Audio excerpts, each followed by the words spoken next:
malam ini berbicara mengenai sejarah. Nah, sejarah itu mungkin terkesan membosankan, terkesan bikin ngantuk, atau terkesan boring. Sebetulnya sejarah itu sangat menarik. Ya. Sejarah itu sangat menarik karena jadi seperti kalau kita baca novel atau kita melihat film, ya itu kan sebetulnya juga rangkaian sejarah. Apa sih yang disebut bisa dikategorikan dengan sejarah? Ya, oke. Ini saya mau interaksi ya. Nah, ini ada Mas Torik. Ya. Oke, Mas Torik, apa sih? Nanti disebutkan ya nama terus dari SMA mana. Terus menurut Mas Torik itu kriteria peristiwa seperti apa yang bisa ya dikatakan sebagai peristiwa sejarah. Silahkan, Mas Torik, coba. Assalamualaikum warahmatullahi wabarakatuh. Waalaikumsalam. Perkenalkan, nama saya Tatik Ariputra dari SMA Lukman Hakim. Menurut saya kriteria sejarah itu ada peristiwa penting, kurang lebih, Ustaz. Ada lagi? Peristiwa penting aja? Apalagi? Iya, Ustaz. Oh, gitu aja. Udah. Iya.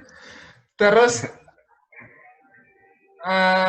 Anda ulang tahun tanggal berapa, Mas Tarik? 5 April. Oh, 5 April. Udah lewat ya. 5 Udah. April tahun 90 berapa? Atau tahun 2000? 2003, Ustaz. Oh, 2000. Masih kelas 12. Oke. 2003. Nah, peristiwa lahirnya Anda itu termasuk sejarah apa enggak? Kira-kira. Iya, Ustaz. Sejarah bagi saya, Ustaz. Ya, sejarah bagi keluarga Anda. Iya. Tapi bagi bangsa Indonesia sejarah nggak? Gimana? Bagi ayah ibu Anda sejarah. Bagi masyarakat Jawa Timur atau bangsa Indonesia termasuk sejarah ya? Enggak, Ustaz. Mungkin keluarga aja. Oke, ya. Jadi dari sini kita tahu ya bahwa peristiwa sejarah itu kriterianya adalah yang berpengaruh besar terhadap perjalanan suatu masyarakat atau perjalanan suatu bangsa, ya gitu. Jadi kalau peristiwa itu memberikan dampak ya atau efek, nah, itu yang besar kepada masyarakat, maka dia disebut sejarah. Oke, jadi kita akan belajar sejarah pemikiran ekonomi Islam. Jadi ekonomi Islam ini tidak tahu-tahu atau ujuk-ujuk ya, tahu-tahu itu lahir dan berkembang pesat, tetapi dia adalah melalui suatu fase perkembangan. Nah, ini saya diberikan slide panitia, ini adalah slide ini. Satu semester. Oke, satu semester 14 pertemuan ini. Jadi kalau saya ngoceh terus sampai subuh ya nggak selesai-selesai. Jadi ini yang slide yang saya ditampilkan, yang disiapkan panitia, itu adalah silabus atau struktur kurikulum selama satu semester. Ya, tentu saja tidak mungkin kalau saya uraikan satu persatu secara detail dan rinci, ya nanti nggak habis-habis. Ya. Maka saya akan secara global saja atau secara umum saja sehingga Anda tahu, ya. Nah, gitu. Oke, jadi berdasarkan urutan, ya, urutan terjadinya peristiwa itu. Kalau Anda di SMA kan juga gitu. Kan kita dari sejarah dari sejarah manusia purba, ada Meganthropus, ada Pithecanthropus erectus, ya, kemudian zaman Megalitikum, zaman Paleolitikum, ya, zaman perunggu, zaman besi, zaman tembaga, ya, didahului zaman batu, kemudian prasejarah, zaman aksara, kemudian sejarah dunia, ya, revolusi Prancis, revolusi Inggris, reformasi gereja, nah, kemudian sejarah Indonesia, ya gitu ya. Pasti disajikan urutannya itu gitu. Kerajaan Hindu-Buddha, Kesultanan Islam, kemudian Indonesia merdeka, revolusi kemerdekaan, Orde Lama, Orde Baru. Sama juga. Kalau di sejarah pemikiran ekonomi Islam itu juga berurutan, ya, dari yang paling lama yaitu masa Rasulullah SAW, kemudian masa Khulafatur Rasyidin, 4 sahabat utama Nabi yang menjadi khalifah atau pemimpin negara, kemudian masa khalifah-khalifah dinasti-dinasti, ada dinasti Umayyah, kemudian dilanjutkan dinasti Abbasiyah, ya, yang besar, yang paling besar itu 2 itu, kemudian ada Fatimiyah, ya, ada Asyriyah dan sebagainya. Kemudian zaman kolonialisme, ya, penjajahan, kemudian zaman modern. Jadi SPI, ya, mata kuliah SPPI ini dimulai dari zaman Rasulullah.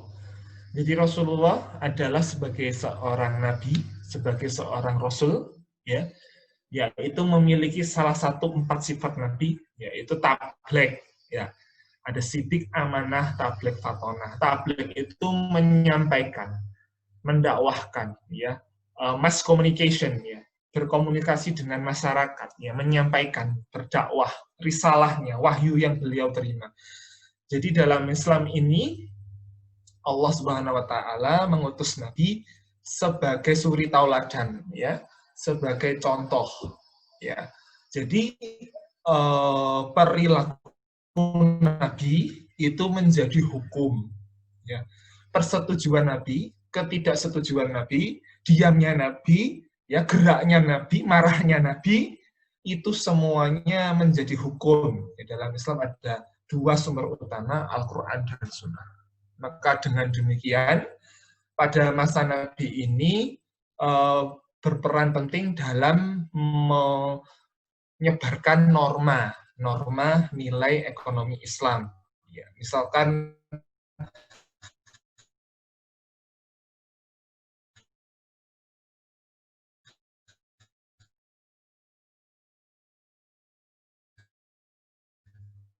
dalam Islam ada ini haram, ini buruk, ya, itu, ya.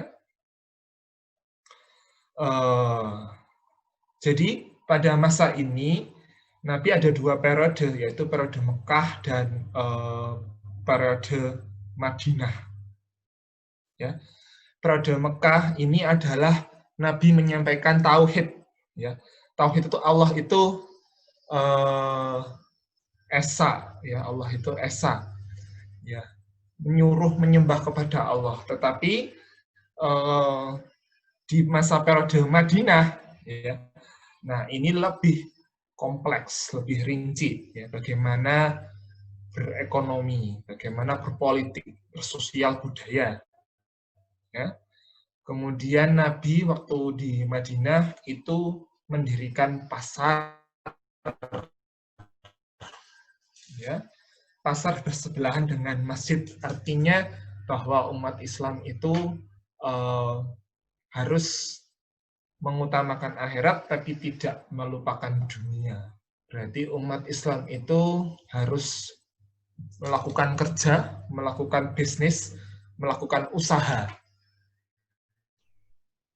Ya. Oke. Jadi ini memang fondasi hukumnya di sini.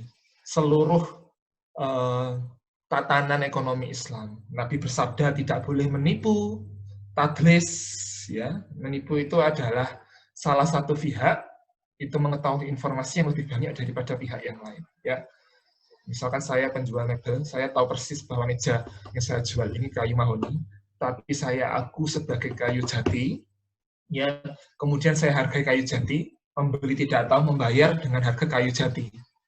Nah, itu namanya tadlis. Ya, ada hadis tadlis, ada hadis horor, ketidakjelasan, ada hadis riba, maisir, ya, judi. Nah, jadi ini fase di mana hukum-hukum Islam awal itu ditentukan. Dan hukum itu berlaku selamanya ya, ila yaumil qiyamah. Ya, itu ya, sampai hari kiamat. Ya. Jadi makanya ada masyarakat Madani. Pembangunan masyarakat Madani itu diambil dari kota Madinah, di mana kota Madinah ini adalah kota yang multi etnis, multikultur, ya, multi agama, ada Yahudi, ada Nasrani. Di situ bisa hidup berdampingan dengan Nabi, dengan umat Muslim, ya. Nah, kemudian zaman ini Nabi juga membentuk yang namanya al-hizbah, yaitu pengawas pasar. Ya.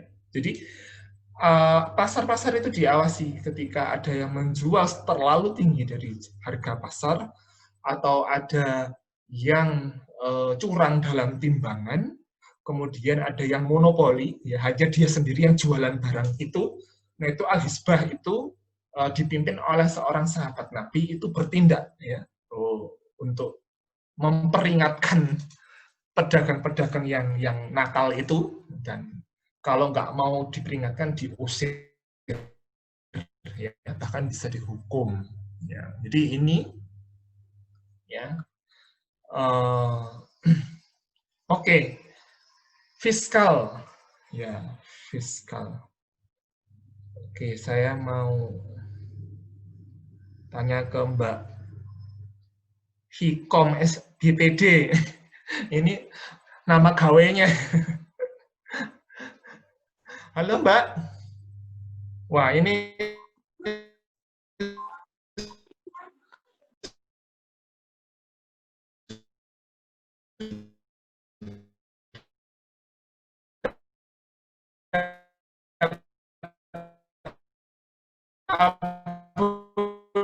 aja. Oh.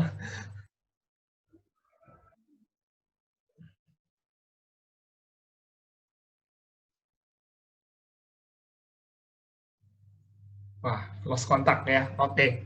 Jadi saya lanjutkan kebijakan fiskal.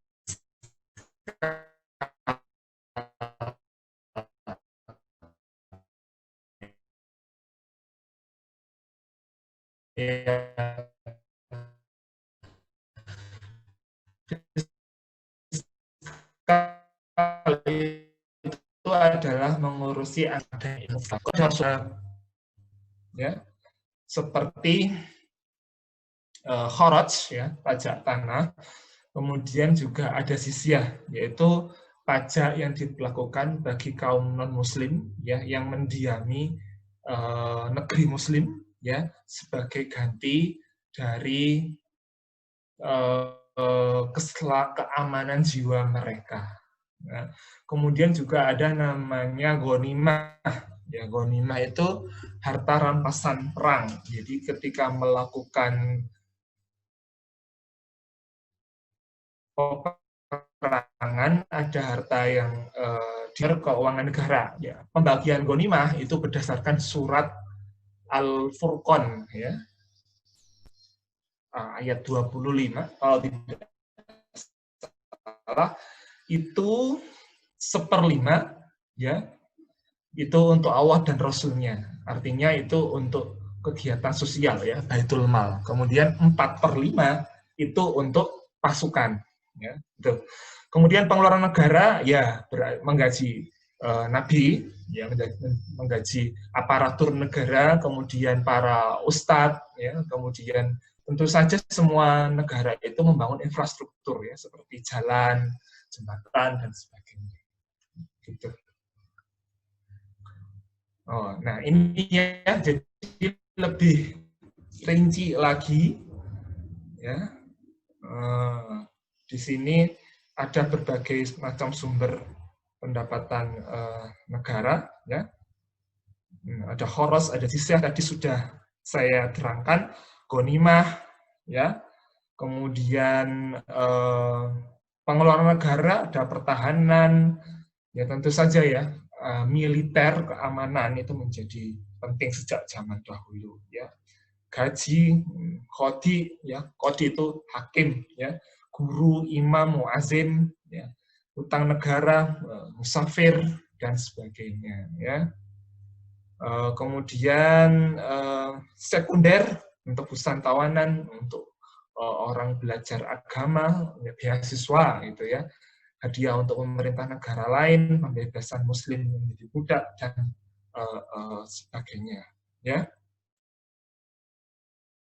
User, ya, user itu pajak perdagangan juga, ya, user. Kemudian home, rikas itu barang temuan, ya, barang temuan. Oke, nah, nanti lengkapnya nanti Anda kuliah lah ya. Ini kalau jelasin satu-satu ini nggak selesai-selesai. Oke, jadi pada sistem ekonomi dan fiskal pada masa Khulafaur Rasyidin, ya, ini ada 4, ada Abu Bakar, Umar, Utsman bin Affan, dan Ali bin Abi Thalib, ya. Jadi keempat-empatnya ini kadangkala di antara beliau-beliau itu memiliki kebijakan yang sama, ada juga yang berbeda. Ya. Misalkan mengenai tahlukan, yaitu berbeda antara Umar dan Ali, ya. Nah, mari kita lihat di sini.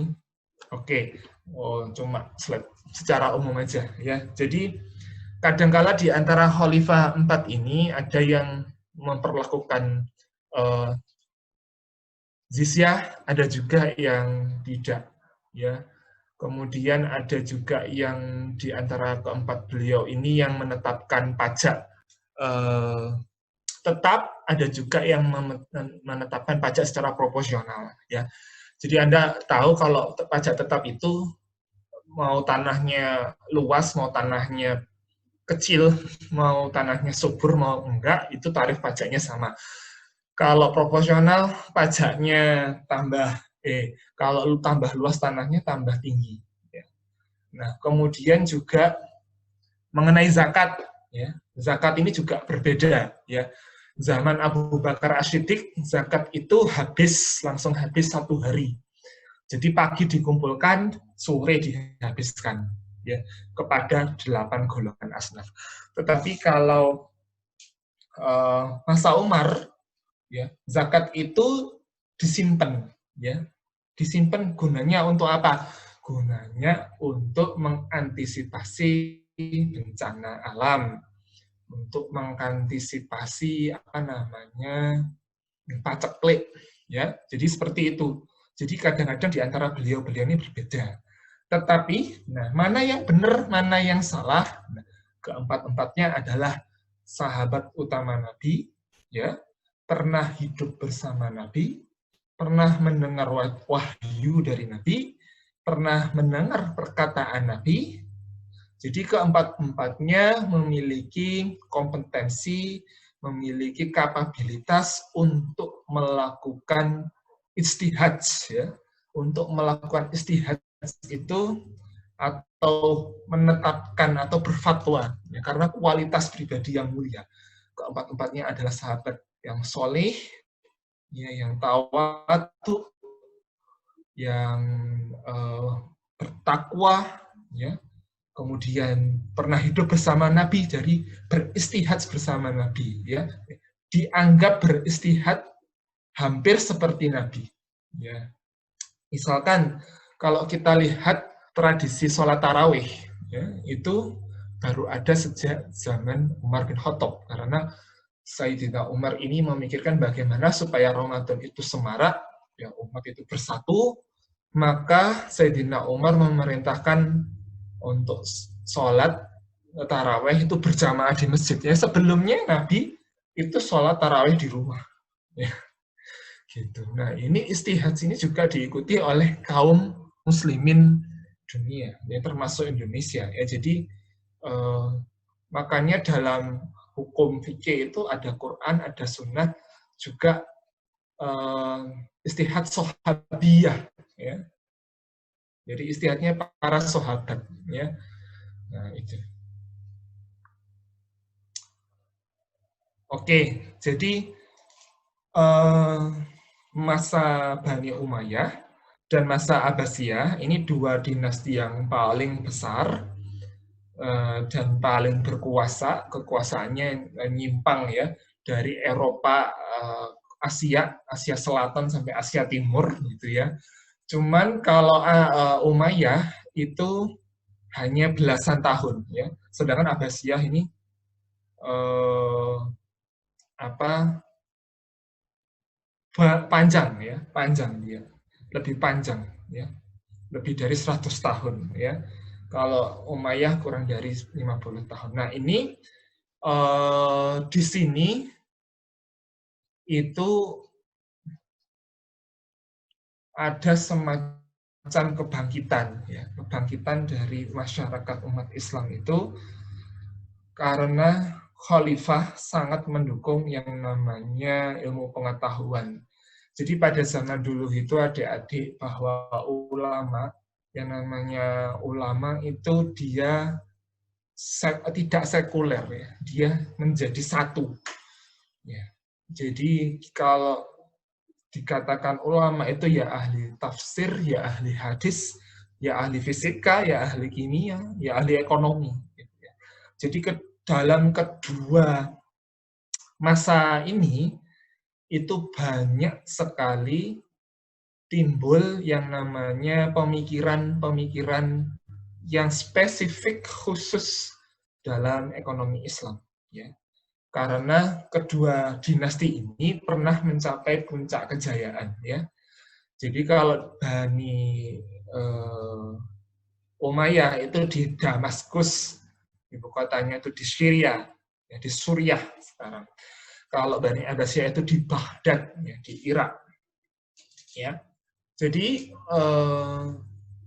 pada saat ini itu sektor pertanian itu maju dan sektor perdagangan itu maju. Ya. Jadi Jazirah Arab itu kan persimpangan antara Asia dan Eropa. Ya. Jadi tempat bertemunya pedagang dari timur dan dari barat. Ya. Sehingga mencapai kemakmuran. Ya. Kemudian di sini juga timbul mazhab Maliki ya di Umayyah itu. Jadi ada 4 mazhab fikih dalam Ahlus Sunnah wal Jamaah, ada Hanafi, Hambali, Maliki, Syafi'i. Ya. Jadi mazhab Hanafi, sorry saya ralat, mazhab Hanafi ini yang memberikan kontribusi yang sangat besar ya dalam perkembangan ilmu ekonomi Islam, karena mazhab Hanafi ini itu menggabungkan antara akal pikiran dan wahyu. Jadi akal pikiran ini digunakan untuk mendukung wahyu.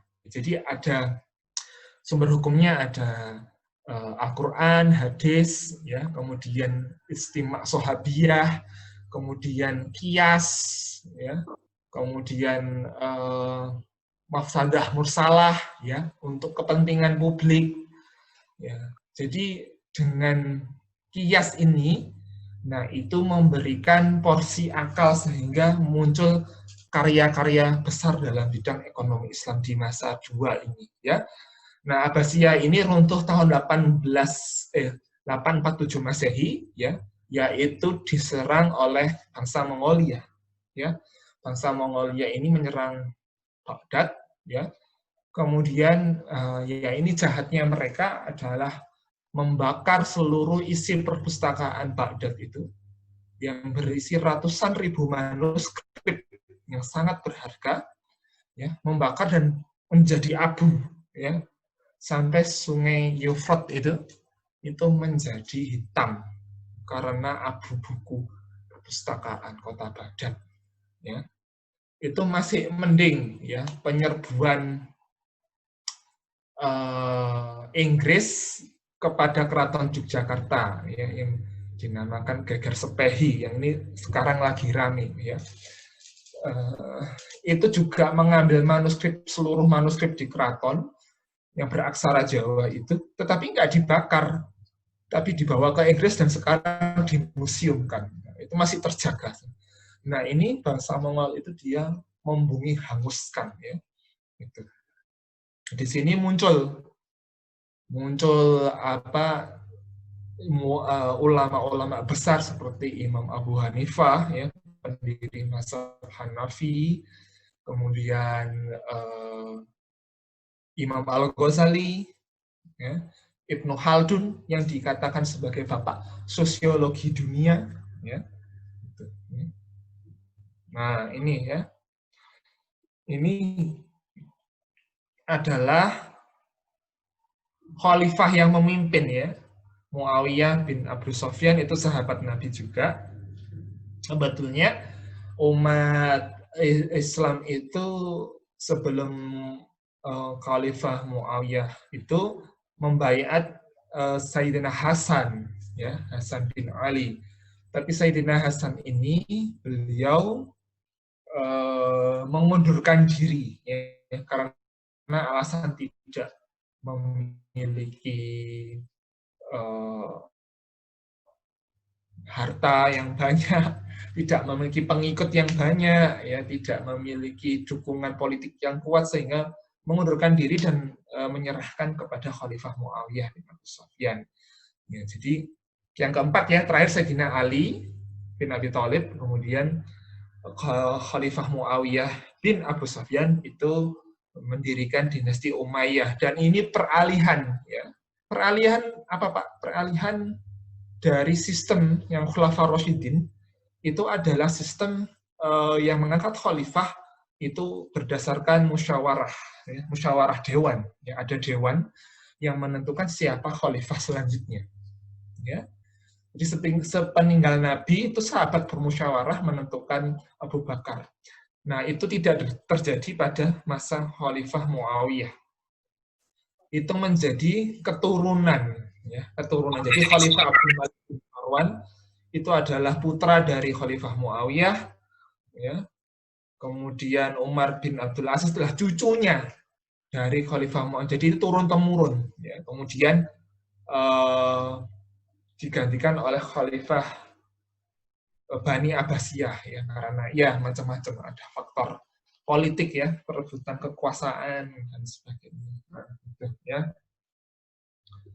Oke, pemikiran Islam pada masa ekonomi klasik, ya, maksudnya klasik itu terjadi pada dua dinasti ini, ya, Umayyah dan Abbasiyah, ya. Oke, kalau mendengar kata-kata klasik ini, ya, Mbak Layalia. Oh, Mbak Layalia panitia. Oke. Ya, nggak apa-apa deh, panitia, Mbak Layalia. Ya. Apa yang terbayang kalau mendengar kata klasik? Apa korelasi kata apa yang cocok gitu untuk klasik? Kira-kira. Ada musik klasik, ada mobil klasik.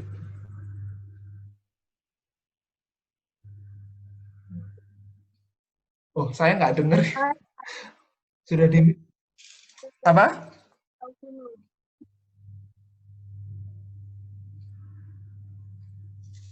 Oke, saya nggak terlalu dengar. Jadi klasik itu mungkin identik dengan lama, usang gitu, ya. Sebetulnya klasik itu sudah mencapai puncak, ya. Jadi sudah mencapai puncak sehingga tidak bisa dicampuri. Kalau dicampuri malah kacau, ya. Oke. Jadi ini pemikiran-pemikiran tokoh-tokoh ini sudah mencapai puncaknya. Ya, ini, wah, ini banyak sekali. Syabani. Oke, saya cerita satu aja, ya, satu atau dua aja. Oke, Abu Yusuf Jadi Abu Yusuf itu adalah seorang hakim agung, ya, atau mufti, ya. Mufti itu pembuat fatwa, karena beliau hafal ribuan hadis, ya. Dengan kitabnya yang sangat terkenal yaitu Al-Kharaj, ya, pajak tanah. Nah, itu adalah beliau membuat ini atas permintaan Khalifah Harun al-Rashid. Jadi Khalifah itu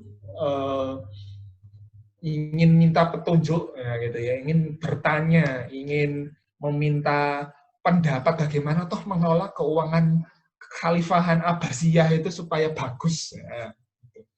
Nah, kemudian Abu Yusuf itu menulis buku itu, ya, dan itu disebut sebagai buku pajak pertama di dunia. Ya. Oke. Kemudian apa yang beliau sarankan? Abu Yusuf menyarankan jangan pajak itu pajak tetap, tetapi pajak proporsional. Pajak proporsional itu lebih adil. Ya, jangan samakan tanah yang subur dengan tanah yang kering, pajaknya sama. Jangan samakan kebun yang bagus dengan kebun yang tidak bagus, pajaknya. Ya. Nah, kemudian Abu Yusuf menyarankan untuk pemerintah itu memiliki divisi khusus untuk mengumpul pajak, jangan dicampur dengan administrator yang lain. Ya. Kemudian Abu Yusuf itu juga setuju dengan Khalifah Umar, zakat pajak itu disimpan, ya, disimpan, jangan langsung dihabiskan pajak itu, tetapi dipergunakan untuk mengantisipasi bencana alam dan pajak. Kenapa Abu Yusuf itu begitu? Karena latar belakangnya Abu Yusuf adalah murid tercinta dari Imam Abu Hanifah. Dan mazhab Hanafiyah itu menggabungkan antara akal dan wahyu. Kias membandingkan. Ya. Kenapa Abu Yusuf menyarankan pajak proporsional? Beliau menukil sejarahnya Khalifah Umar bin Khattab. Pada saat Khalifah Umar bin Khattab itu mengutus 2 orang ke negeri Irak, ya, provinsi Irak, ya, saat itu jadi provinsinya, itu ketika 2 orang utusan itu kembali, ya, itu ditanya sama Khalifah Umar, kamu sudah benar nggak ngitung pajaknya? Jangan sampai kamu menzolimi rakyatku. Kamu sudah benar nggak ngitung tarifnya? Bagaimana keadaan rakyatku di sana? Apakah mereka sedang susah? Apakah mereka sedang kena bencana alam? Apakah mereka panennya bagus? Ya. Kalau lagi paceklik, lagi bencana, kamu jangan narik pajak loh. Jangan narik pajak tinggi-tinggi loh ke mereka. Nah, ini dengan pemikiran ini, kias ini, perbandingan ini, Abu Yusuf mengusulkan agar pajaknya itu proporsional. Ya, gitu. Ya. Kemudian Asy-Syaibani. Jadi Asy-Syaibani ini begini, adik-adik. Asy-Syaibani itu mengetengahkan konsep namanya al-kasab. Al-kasab itu artinya adalah kerja. Jadi umat Islam itu harus kerja, harus berusaha. Nah, ini apa latar belakang Asy-Syaibani ini menulis buku Al-Kasab atau kerja? Karena itu menentang pemikiran kaum sufi. Ya. Kaum sufi itu berasal dari kata-kata sufi, itu berasal dari kata suf. Suf itu artinya adalah kain yang kasar. Kain yang kasar artinya adalah mengutamakan beribadah kepada Allah sepanjang waktu dan meninggalkan dunia, termasuk di dalamnya adalah tidak mau bekerja, tapi berzikir terus, berzikir, beribadah terus-menerus, beribadah, berzikir, ya, menolak dunia. Nah, ini ditentang oleh Asy-Syaibani bahwa umat Islam itu harus bekerja, ya, harus berproduktif, harus menghasilkan sesuatu. Menganggur itu dikecam, ya, karena menganggur itu berarti tidak mensyukuri karunia Allah. Menganggur itu berarti mendiamkan sumber daya yang telah dititipkan Allah pada manusia. Kita dititipi mata, dititipi tenaga, dititipi badan yang sehat. Maka kita harus menghasilkan sesuatu. Nah, kenapa kaum Syuf ini muncul? Ya. Karena ini berkaitan dengan runtuhnya dinasti Abbasiyah sebetulnya. Ya. Jadi dinasti Abbasiyah itu ya ada semuanya, ada sisi positif, ada sisi negatifnya. Ya, mereka berfoya-foya membangun istana yang besar dan gini, dan ada korupsi di situ. Maka ada sebagian umat Islam yang menelurkan tradisi Sufi, menolak dunia.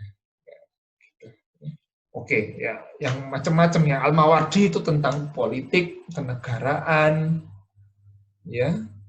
Terus fase kedua Imam Al-Ghazali dengan kitabnya, ya, Ihya Umuddin, ya, pokok-pokok agama. Nah ini ini luar biasa. Jadi Imam Al-Ghazali ini beliaulah yang menyatakan bahwa seseorang itu berkonsumsi itu harus menggunakan skala prioritas. Jadi keranjang seorang muslim dalam berkonsumsi itu harus ada skala prioritas.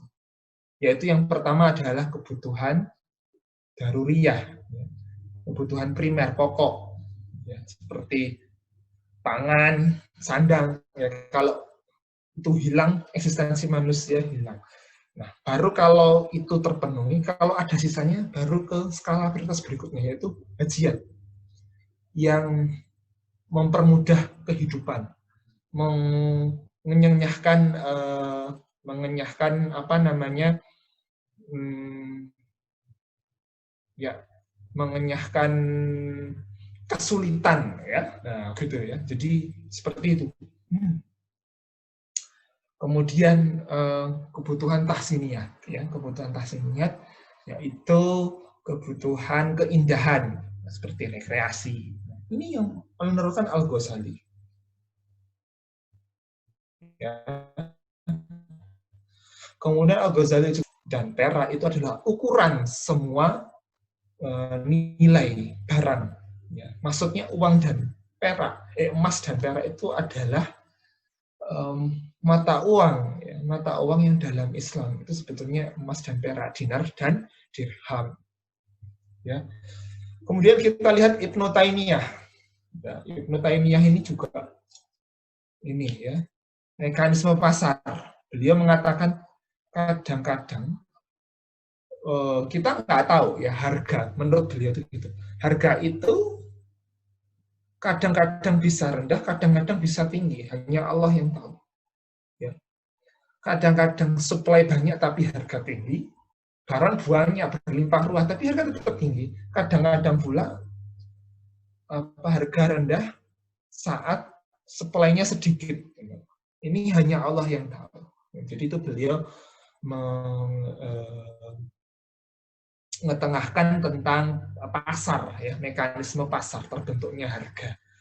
Asy-Syatibi, ya, ini adalah maqasid syariah beliau. Tujuan ditegakkannya syariah ada 5, ada hizbul, perlindungan terhadap agama, perlindungan terhadap harta, perlindungan terhadap jiwa, perlindungan terhadap keturunan, ya, perlindungan terhadap akal, ada 5, ya, itu, ya.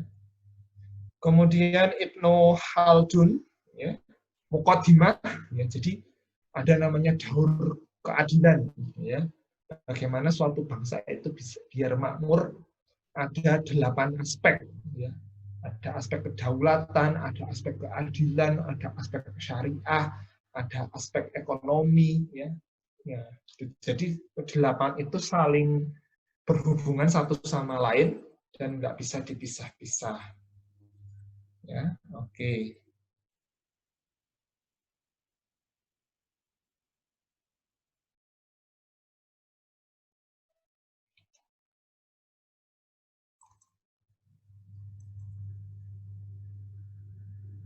Nah, ini kalau zaman modern, ya. Zaman modern ini ada Muhammad Abdul Manah, Nejatullah Siddiqi, Monzer Kaf, Muhammad Bakir al-Sadr. Ya, jadi ini adalah tokoh-tokoh yang setelah 1910 atau 1920 yang berusaha mengungkap secara sistematik dan analitik dan empiris ya bagaimana ekonomi Islam itu ada. Ya, jadi apa sih tujuan ekonomi Islam? Apa yang membedakannya dengan ekonomi konvensional? Kemudian masalah dalam ekonomi Islam itu apa? Apakah sama? Masalah ekonomi itu dalam konvensional kan terbatasnya sumber daya diiringi dengan apa? Kebutuhan keinginan manusia yang tak terbatas. Sumber dayanya terbatas, tapi keinginan manusia tidak terbatas. Maka caranya adalah dengan optimasi. Ya. Optimasi dari kata-kata optimal. Ya. Optimal itu artinya adalah memilih dengan secara sengaja ya pilihan sumber daya input untuk menghasilkan keuntungan setinggi-tingginya atau utility ya kepuasan setinggi-tingginya. Ya. Nah, bagaimana dengan ekonomi Islam? Ya, apa subjek maternya? Apa masalahnya? Ya, ini dibahas oleh keempat beliau ini. Ya, nah, gitu. Ya. Misalkan Abdul Manan itu beliau berbicara mengenai distribusi. Ya, distribusi dalam ekonomi Islam itu ada distribusi melalui zakat, infak, sedekah, wakaf. Ya, jadi supaya kekayaan atau harta itu tidak berputar pada golongan tertentu saja, seperti surat Al-Hasyr ayat 7. Kemudian Muhammad Abdul Manan ya itu juga mengetengahkan bagaimana prinsip produksi, prinsip konsumsi, prinsip distribusi, ya seperti itu ya. Oke. Nah, ada 3 mazhab yaitu Ikhtisoduna, mainstream, alternatif kritis. Ini secara singkat aja. Kalau Ikhtisoduna itu dari bukunya Pak Bakir al-Sadr ya, dari Iran. Yang teori itu diturunkan dari wahyu, dari Al-Quran, kemudian langsung dijadikan teori. Kalau mainstream, ya itu adalah kita menggunakan teori ekonomi konvensional, tetapi kita aplikasikan dalam syariah. Ya, gimana ya jelaskannya? Ya ini perlu waktu yang banyak. Atau alternatif kritis, namanya kritis berarti mengkritisi kedua aliran tadi. Oke, ya. Nah, oke. Baiklah, saya rasa demikian ya. Jadi meskipun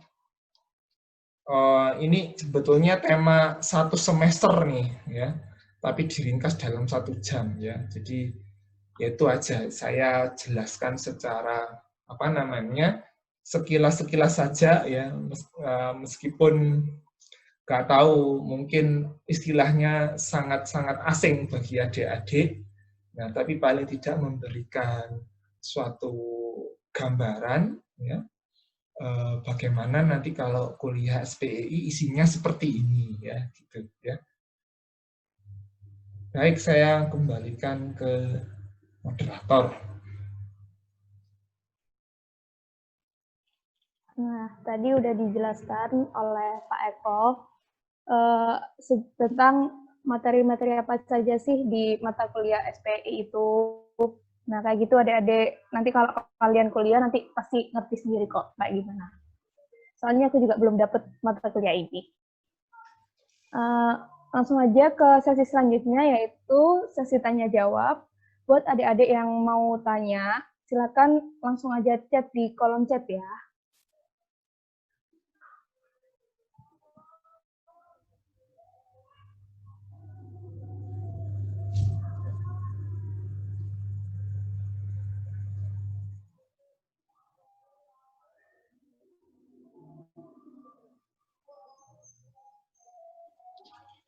Atau kalau langsung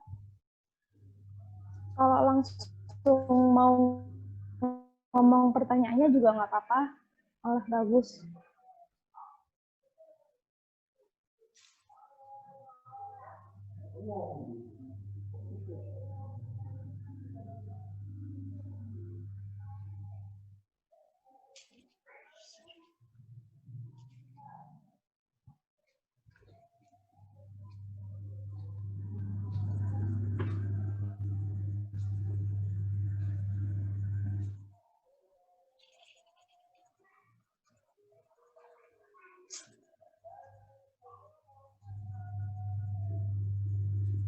Ini ada pertanyaan dari Rahmatullah. Videonya bisa ditonton ulang. Ini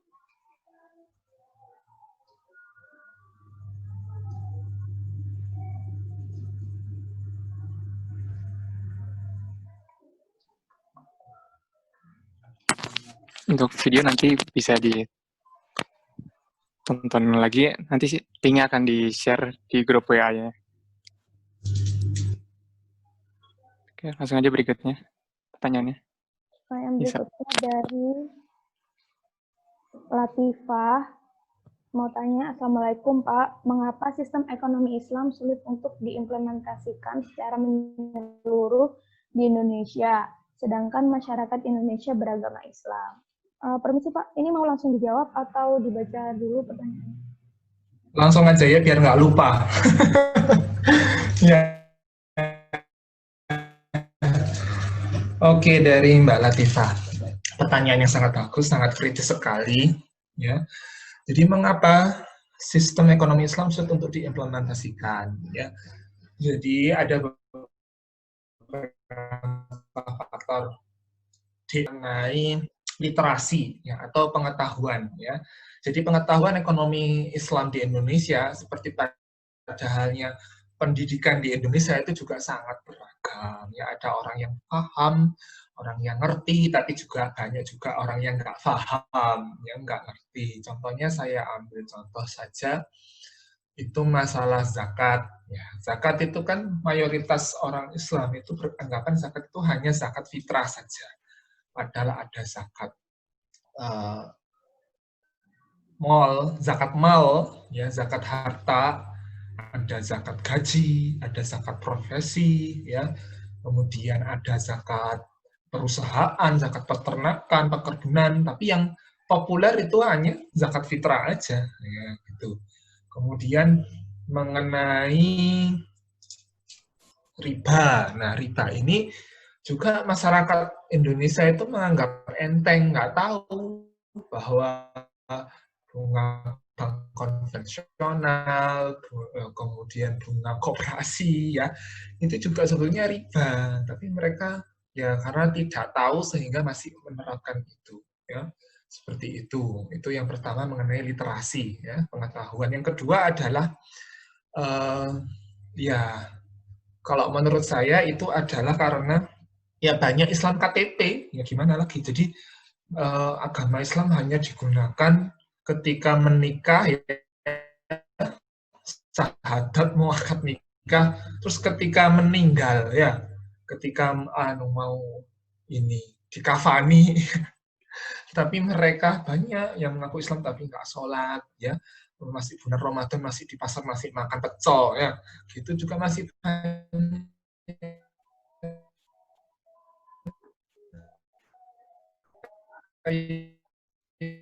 Kayak gitu. Jadi hanya diberi saja di KTP saja, tapi tidak kafah, ya, tidak menyeluruh, ya.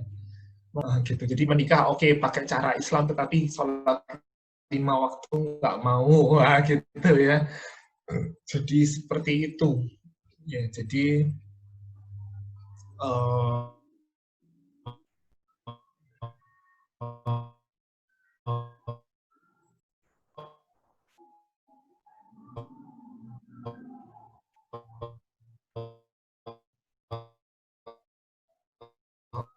apa? Ya haram dasar yang diridhoi Allah, gitu ya. Nah sekarang juga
Maaf teman-teman, ini kayaknya Pak Ekonya sinyalnya hilang, jadi keputus sambungannya.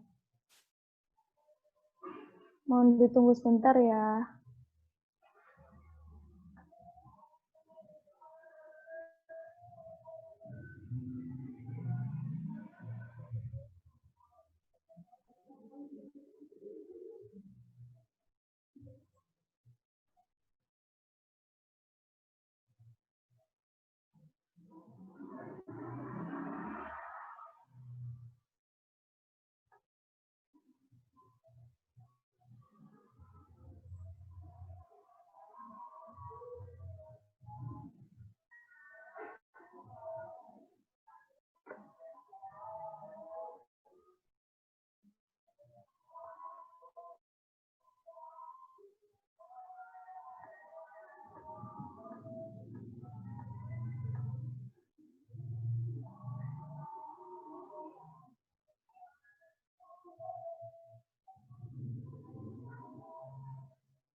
Ditunggu sebentar ya. Bapaknya lagi reconnect lagi ke Zoom-nya.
Ternyata internet saya tidak stabil. Oke, baik. Silakan ke pertanyaan selanjutnya. Ya. Pertanyaan selanjutnya dari Veta Nabilatus Saadah, izin bertanya Pak, jadi di SMA saya sering memperoleh informasi tentang skala prioritas, tapi bukan menurut syariah, melainkan menurut para ahli dari Barat. Apakah teori-teori dari para ahli Barat juga mendasarkan pada teori ekonomi Islam, Pak? Wow, ini pertanyaan yang bagus sekali ya. Oke. Jadi jawabannya adalah probably, mungkin iya, tapi mungkin juga tidak. Ya, jadi tergantung. Ya. Kalau sepanjang saya tahu yang paling terkenal kan Abraham Maslow. Nah, jadi orang itu kalau mau memenuhi kebutuhan, yang pertama kan rasa lapar ya, keamanan. Terus kalau sudah aman, terus memenuhi rasa lapar biar kenyang. Kemudian setelah itu kemudian kenyamanan ya, di rumah yang nyaman, tempat kerja yang nyaman, kemudian aktualisasi diri ya, puncaknya Abraham Maslow itu kan aktualisasi diri setelah tidak lapar, punya rumah yang nyaman, terus dia berkreasi di kantor, berkreasi di rumah ya gitu ya. Nah, itu bisa jadi iya, bisa jadi tidak, sesuai dengan Islam atau tidak. Misalkan memang Allah menakdirkan fitrah manusia itu untuk mencari sesuatu ya, untuk berusaha. Ya Allah memfitrahkan manusia untuk memiliki punya rasa memiliki. Jadi manusia fitrahnya punya rasa memiliki. Kalau kita saat kecil mainan kita direbut, kita nangis, ya itu fitrah manusia memang begitu ya. Dan itu ada dalam Al-Qur'an ya, rasa dititipi rasa memiliki, punya nafsu ya. Manusia memang diciptakan Allah punya nafsu sehingga butuh makan, butuh menikah ya. Nah, fitrahnya seperti itu. Jadi jawabannya bisa jadi iya, bisa jadi enggak. Jadi sikap kita terhadap pemikiran orang kafir itu ya tidak mengiyakan 100%, tapi juga tidak menolak 100%, karena juga ada yang mirip sama Islam seperti mekanisme pasar, supply and demand. Jadi harga di pasar itu kan ditentukan oleh permintaan dan penawaran. Di Islam juga begitu, karena Nabi pernah bersabda, pernah ditanya sahabat, ya Rasulullah, tolong turunkan harga sudah sangat tinggi ya Rasulullah. Rasulullah nggak mau, bahwa Allah lah yang menentukan harga, kan hampir sama, mirip. Ya, jadi secara pasti skala prioritas itu saya tidak tahu, tetapi yaitu kita bisa jadi itu adalah ada sesuai dengan prinsip Islam, ada yang tidak. Misalkan yang tidak itu, kalau dalam Islam kita konsumsi itu harus moderat, di tengah. Tidak boleh kikir. Kikir itu adalah berkonsumsi kurang dari yang dibutuhkan, tidak boleh boros. Boros itu adalah melebihi yang dibutuhkan. Nah itu, jadi harus di pertengahan ya gitu ya. Baik, serasa begitu.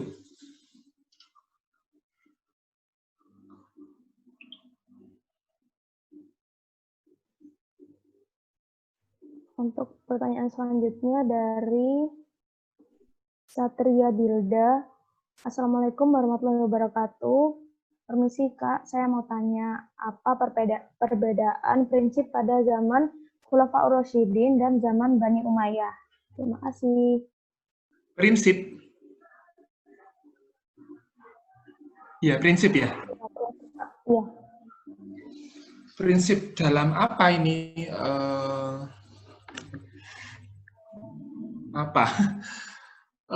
Kalau prinsip dalam berekonomi ya, yaitu tadi kalau dalam Khulafaur Rasyidin itu ya hampir sama, semuanya berprinsip pada Al-Quran dan Sunnah. Cuma perkembangan pada masa dinasti Umayyah dan Abbasiyah itu lebih sangat berkembang, ya. Misalkan pada masa Umayyah itu lahir Imam Abu Hanifah. Imam Abu Hanifah itu menelurkan fatwa mengenai zakat madu. Jadi zaman Rasulullah Khulafaur Rasyidin itu madu nggak pernah disakati. Tetapi zaman Imam Abu Hanifah itu disakati karena itu dianggap sebagai suatu hal yang produktif, ya, gitu ya, yang menghasilkan uang, dan itu disakati. Kemudian apalagi ya lebih kompleks di zaman Umayyah Abbasiyah, ya, karena banyak lahir ulama-ulama besar, ekonom-ekonom, ya, pada waktu itu, ya, seperti Ibnu Khaldun, ya. Nah, itu ada daur ulang keadilan, ya, jadi ada 8 komponen pembangunan, ya, yang itu nggak dikenal pada masa Khulafaur Rasyidin. Jadi masa Khulafaur Rasyidin itu pengaturannya lebih sederhana, ya, lebih ya sederhana karena masalah yang muncul juga sederhana, ya, karena kan di masa dinasti Umayyah Abbasiyah itu kan jazirahnya luas, jadi perlu pengaturan administrasi, perlu bendahara, perlu pengaturan gubernur-gubernur, ya, jalur pos surat. Nah, jadi maka fatwa-fatwa ekonominya juga lebih canggih, lebih kompleks, ya. Sekarang pun juga tambah lebih kompleks lagi, seperti hukum kartu kredit misalkan, kan dulu nggak ada zaman Nabi kartu kredit. Hukum menabung di bank, ya, gitu. Zaman dulu kan nggak ada produk bank, ya, kan gitu. Nah, terus apalagi ada payment, ya, gitu, online payment. Nah, itu jadi secara prinsip mereka beliau sama berpegang pada Quran dan Sunnah, cuma fatwa istihadnya lebih kompleks, ya. Dan gini juga perbedaannya yang menarik adalah Khulafaur Rasyidin itu sebagai khalifah, itu beliau juga sebagai mufti, ya, pembuat fatwa, pembuat hukum. Jadi Khalifah Umar Sayyidina Ali itu memutuskan A, itu jadi hukum. Tapi kalau dinasti Umayyah Abbasiyah itu mereka menyerahkan pada hakim, qadhi, seperti Abu Yusuf. Karena mereka tidak punya kapabilitas seperti Khulafaur Rasyidin. Khulafaur Rasyidin itu sahabat Nabi yang utama, ketakwaannya, ketawaduannya, kemudian pernah hidup bersama Nabi, pernah mendapat wahyu dari Nabi, mendengar wahyu dari Nabi langsung. Nah, itu nggak dipunyai kapabilitas itu di masa dinasti-dinasti. Ya, mereka mengangkat yang betul-betul ulama setiap hari mengurusi tafsir, hadis, gitu. Jadi nggak bisa berfatwa sendiri. Di samping itu, kalau dinasti-dinasti itu, mereka adalah turun-temurun raja, kerajaan. Ya. Kalau Khulafaur Rasyidin itu musyawarah dipilihnya. Ya, begitu.